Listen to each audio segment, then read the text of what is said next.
ஒழுக்கங்களை பார்த்தோமா? இன்னும் நிறைய ஒழுக்கங்கள் அதுல இருக்கு. சரியா? சபைக்குள்ள நுழையும் பொழுது சலாம் சொல்லிட்டு தான் என்ன செய்யணும்? உள்ள போகணும். அது மாதிரி எழுந்து வரும் பொழுதும் சலாம் சொல்லிட்டு தான் வரணும். அடுத்தது என்ன அப்படின்னா, 2 பேரும் சேர்ந்து உட்கார்ந்துருக்காங்க ஒரு சபையில அப்படிங்கிறப்ப ஓடி வந்து அவங்க 2 பேரும் பிரிச்சுட்டு போய் இடையில உட்காரக்கூடாது. சரியா? அவங்க ஏதாவது பேசிட்டு இருப்பாங்க, நீ வேகமா அங்கேருந்து அப்பதான் உள்ள வருவீங்க. உள்ள வந்து வேகமா உட்காந்து என்னடா பேசிட்டு இருக்கீங்க, என்ன நடக்குதுங்க அப்படின்னு சொல்லி 2 பேரையும் பிரிச்சு அந்த இடத்துல நடுவுல உட்காரக்கூடாது. இது ஒரு தவறான ஒரு விஷயம். இது டிசிப்ளின் இல்லை. சரியா? எங்க இடம் இருக்கோ அந்த இடத்துல அட்ஜஸ்ட் பண்ணிட்டு தான் உட்காரணும். அது மாதிரி வட்டமா ஒரு சபை நடக்குது, எல்லாம் சுத்தி ரவுண்டா உட்கார்ந்துருக்காங்க அப்படிங்கிறப்ப அந்த சபையில போய் நடுவுல உட்காரக்கூடாது. சரியா? அது அப்படியே கார்னர்ல இருந்து அப்படியே ஃபீல் பண்ணிட்டு வந்து அதுக்கப்புறமா தான் நடுவுக்கு வரணும். எல்லாரும் சுத்தி இருக்கப்போ போய் நடுவுல உட்கார்ந்தீங்க அப்படின்னா உங்களுக்கே ஒரு மாதிரியா இருக்குமா? சில பேருக்கு தெரியும் உட்காரக்கூடாதுன்னு. சில பேர் அந்த வெள்ளாட்டு இதுல போய் நடுவுல உட்கார்ந்துருவீங்க. உட்காரும் போது என்ன பண்ணுவாங்க? எல்லாரும் என்ன பண்ணுவாங்க? பாப்பாங்களா? அந்த பார்வைக்கான அர்த்தம் என்ன? பார்வைக்கான அர்த்தம் என்ன? ஏன் பாக்குறாங்க அப்படி?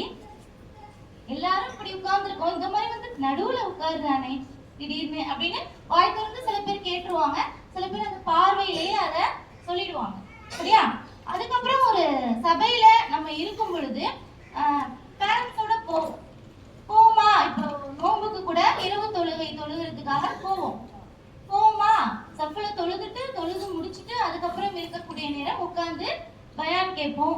அந்த நேரங்கள்ல பேசக்கூடாது. சரியா? தேவையில்லாத பேச்செல்லாம் பேசக்கூடாது. என்ன பண்ண, என்ன நடந்துச்சு அப்படிங்கிற மாதிரியான தேவையில்லாத பேச்சு அப்படியே வளர்ந்துட்டே போய் எங்கேயோ போய் நிற்கும். அந்த நேரம் போறதே தெரியாது. சரியா? அந்த மாதிரியான விஷயங்கள்ல ஈடுபடக்கூடாது. போய் பிரயோஜனமே இல்லை. அந்த நன்மைகள் கிடைக்கவே கிடைக்காது. அப்படியே அந்த வார்த்தைகள் அந்த நன்மையை வீணாக்கிடும். அப்புறம் அப்படி போய் நம்ம இருக்கும் பொழுது நம்மளுடைய பேரண்ட்ஸ பொதுவான இடங்கள்ல ஒரு சபைகள்ல மரியாதை இல்லாம பேசக்கூடாது. சரியா? வீட்லயும் பேசக்கூடாதுதான், குறிப்பா சபைகள்ல பேசக்கூடாது. நீ சின்ன பிள்ளையா இருக்கும் போது சில வார்த்தைகள் எல்லாம் வீட்டுல பேசுவீங்க, எதிர்த்து பேசுவீங்க. உனக்கு என்ன, போ வேலையை பாரு, நீ இதுல தலையிடாத அப்படிங்கிற வார்த்தையெல்லாம் கோவமா பேசுவீங்க. வீட்டுல யார்கிட்ட வேணாலும் பேசுவீங்க. அது சின்ன பிள்ளையா இருக்கும் பொழுது அழகா இருக்கும், பார்க்க ரசிக்க முடியும்.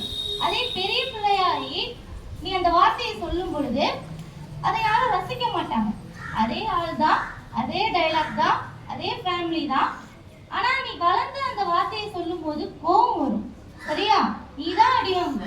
அதனால சின்ன பிள்ளையிலேயே பேசும் பொழுது அழகா பேசி பழகுங்க.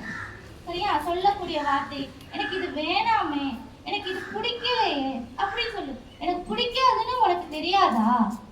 ரெண்டுமே ஒரே அர்த்தம் தான், விதம் வேறையா இருக்கு. சரியா?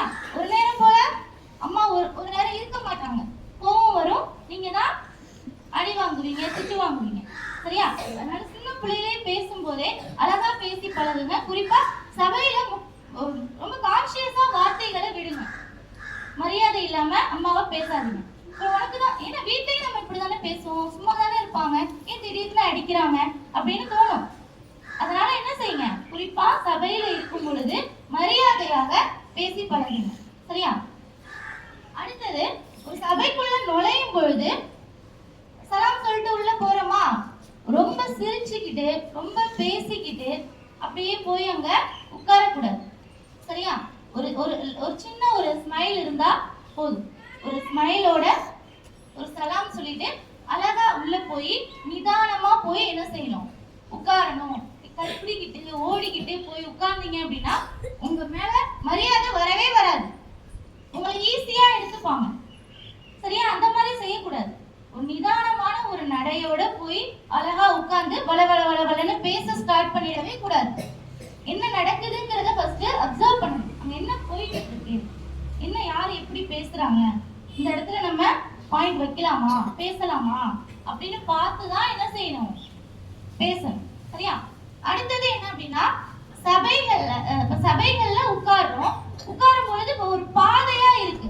சரியா? அந்த இடத்துல உட்காரலாமா அப்படின்னு பார்த்தா ரசூலுல்லாஹ் சொல்றாங்க, நீங்க வந்து சாலைகள்ல பாதைகள்ல ஒரு சபையா உட்கார்ந்து பேசுறத தவிர்த்துக்கோங்க, அது சரியில்லை அப்படின்னு சொல்லி ரசூலுல்லாஹ் சொல்றாங்க. இப்ப மக்கள் சொல்றாங்க, எங்களுக்கு அதுதான் ஒரு இடமா இருக்கு ரசூலுல்லாஹ், நாங்க பேசுறதுக்கு எங்களுடைய கருத்துக்கள் எல்லாம் ஷேர் பண்ணிக்கிறதுக்கு நாங்க மனமிட்டு பேசுறதுக்கு அது ஒரு இடமா இருக்கு எங்களுக்கு அப்படின்னு சொல்றாங்க.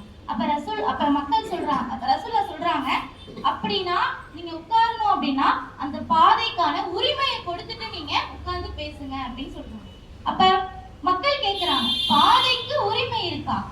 பாதைக்கு எப்படி உரிமை இருக்கும்? அது என்ன உரிமை அப்படின்னு சொல்லி மக்கள் கேக்குறாங்க. இப்ப ரசூலுல்லாஹ் சொல்றாங்க, பாதைக்கும் உரிமை இருக்கு. அது என்ன அப்படின்னா அந்த பாதைக்கு வழியை விட்டுட்டு உட்காரணும். இன்னொன்னு என்ன அப்படின்னா அந்த பாதை வழியா போறவங்க வரவங்களுக்கு சலாம் சொல்லணும். சலாம் சொல்லப்பட்டா அதுக்கு பதில் சலாம் சொல்லணும்.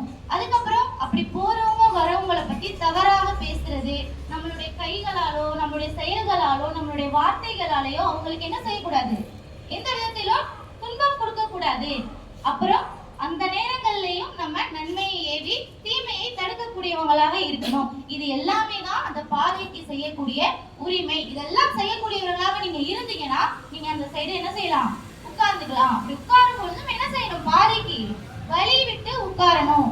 நம்ம நிறைய பேர் அதை நினைக்கிறதே இல்லை. இடம் கிடைச்சா போதும் அப்படின்னு உட்கார்ந்துடுறோமா? வழி இருக்கா, எப்படி போவாங்க வருவாங்க, பார்த்துக்கலாம், தாண்டி போயிருப்பாங்க. அப்படி செய்யக்கூடாது, சரியா? இடம் விட்டுட்டு தான் என்ன செய்யணும், உட்காரணும். ஓகேவா? மீதி இருக்கதான் நாளைக்கு பார்க்கலாம். அஸ்ஸலாமு அலைக்கும் வரஹ்மத்துல்லாஹி வபரகாத்துஹு.